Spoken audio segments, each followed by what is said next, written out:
भारत में अनेकों मंदिर हैं जिनको लेकर कई मान्यताएं व धार्मिक महत्व जुड़े हुए हैं और आज हम इसी श्रृंखला में आपको दर्शन करवाएंगे विश्व प्रसिद्ध सबरीमाला मंदिर के।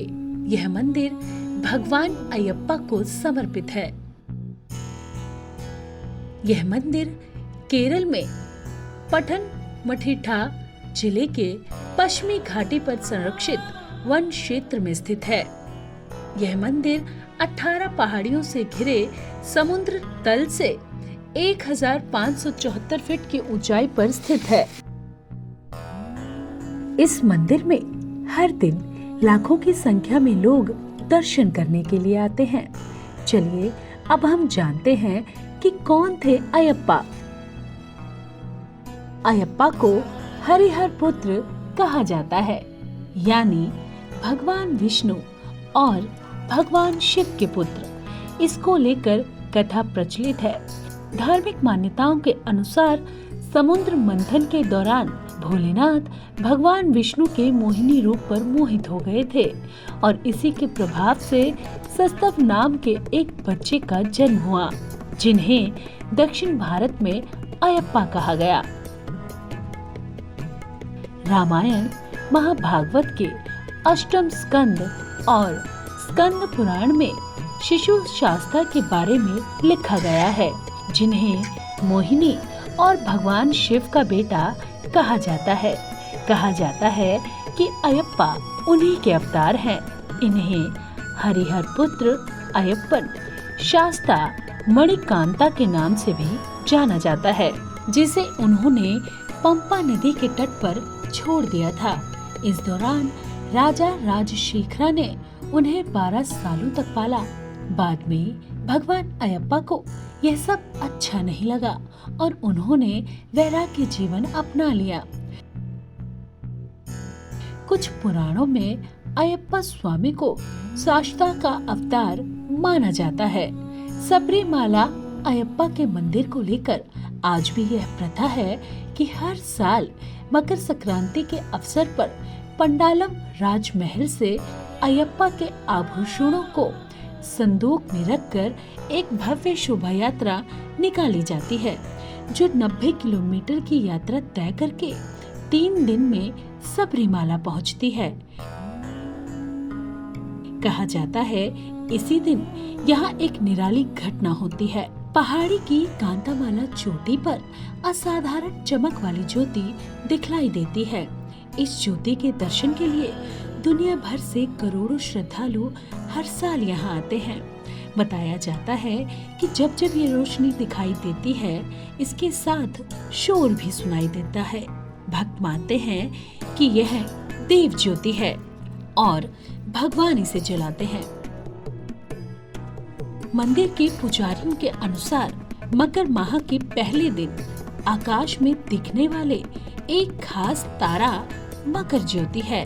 सबरीमाला का नाम शबरी के नाम पर पड़ा है।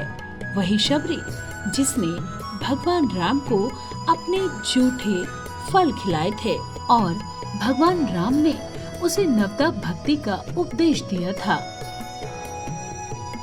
भगवान अयप्पा के दर्शन के लिए सबरीमाला मंदिर आने वाले भक्तों के लिए कुछ नियम तय हैं।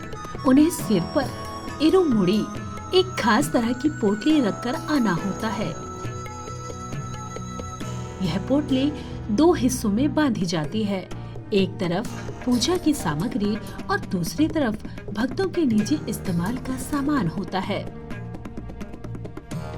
यहाँ ज्यादातर भक्त नीले, काले, भगवा या सफेद कपड़ों में ही आते हैं। नीला भगवान का वर्ण है।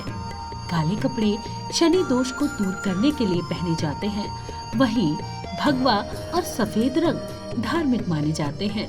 यहाँ दर्शन करने वाले भक्तों को 2 महीने पहले से ही मांस मछली का सेवन त्यागना होता है। साथ ही माना जाता है कि अगर भक्त तुलसी या फिर रुद्राक्ष की माला पहनकर और व्रत रखकर यहाँ पहुँचते हैं तो उनकी सभी मनोकामनाएं पूर्ण होती है। कहते हैं कि अयप्पा ने शैव और वैष्णवों के बीच एकता कायम की।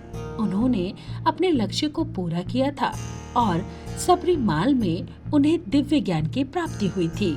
घने जंगलों, ऊंची पहाड़ियों और तरह तरह के जानवरों को पार करके यहाँ पहुँचना होता है, इसलिए यहाँ अधिक दिनों तक कोई नहीं ठहरता।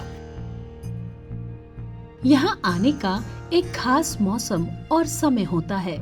इस मंदिर में सभी जाति के लोग जा सकते हैं, लेकिन 10 साल से 50 साल की उम्र की महिलाओं के प्रवेश की मनाही है। इसके पीछे मान्यता है कि भगवान अयप्पा ब्रह्मचारी थे, तो यहाँ केवल वही बच्चियाँ जिनका मासिक धर्म ना आता हो या फिर वो स्त्रियाँ जिनका मासिक धर्म आना बंद हो गया हो, वही आ सकते हैं। इस मंदिर तक पहुँचने के लिए 18 पावन सीढ़ियों को पार करना पड़ता है, जिनके अलग अलग अर्थ भी बताए गए हैं। पहली 5 सीढ़ियों को मनुष्य की 5 इंद्रियों से जोड़ा जाता है। इसके बाद वाली 8 सीढ़ियों को मानवीय भावनाओं से जोड़ा जाता है। अगली 3 सीढ़ियों को मानवीय गुण और आखिर की 2 सीढ़ियों को ज्ञान और अज्ञान का प्रतीक माना जाता है। इन सीढ़ियों को 18 पुराणों, सबरीमाला के आसपास की 18 पहाड़ों, अयप्पा के 18 शस्त्रों, 18 सिद्ध पुरुषों, 18 देवताओं और 18 गुणों से भी जोड़ा जाता है। ये ग्रेनाइट से बनी हैं। 1985 में इन्हें सोना, चांदी, तांबा, लोहा और टीन के मिश्रण से ढक दिया गया। ये सीढ़ियाँ सबरीमाला मंदिर को बाकी के स्वामी अयप्पा मंदिरों से अलग बनाती हैं। यदि आप भी अपने जीवन काल में एक बार इस सबरीमाला अयप्पा मंदिर में जाना चाहते हैं, तो इन बातों का विशेष रूप से ध्यान रखें। स्वामी अयप्पा की कृपा सदा आप सब पर बनी रहे। आप हमारे संत वाणी चैनल को सब्सक्राइब करें, वीडियो को लाइक करें, शेयर करें और हाँ, बेल आइकन पर क्लिक करना बिल्कुल ना भूलें, ताकि हमारी किसी भी वीडियो की सूचना सबसे पहले आपको मिले।